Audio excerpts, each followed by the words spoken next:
আপনি এখন মারা গেলে মানুষ আপনার মোবাইলে চেক করে দেখবে এটাতে গান আছে, সিনেমা আছে। গান সিনেমা মোবাইল থেকে ডিলিট করে দেন, তওবা করেন। পৃথিবী সাক্ষী হয়ে যাবে যে এই ছেলেটা মারা গেছে, ওর মোবাইলে তো সিনেমা আছে, ওর মোবাইলে নাটক আছে। মানুষ সাক্ষী হয়ে যাবে আপনার গুনাহের। মোবাইল থেকে আপনি গান ডিলিট করে দেন, নাটক ডিলিট করে দেন।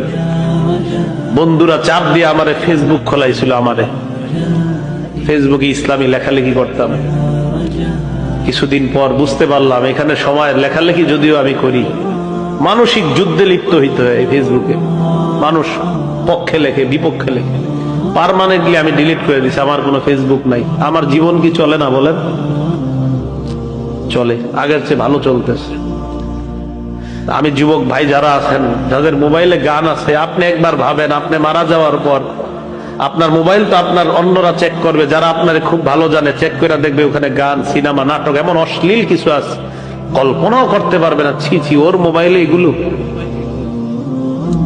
এটা কল্পনাও করতে পারবে না। আবু ওয়াইল মাথাটা নিচের দিকে দিয়ে বলে যে গান অন্তরে মুনাফিকি সৃষ্টি করে, গান নেফাক সৃষ্টি করে।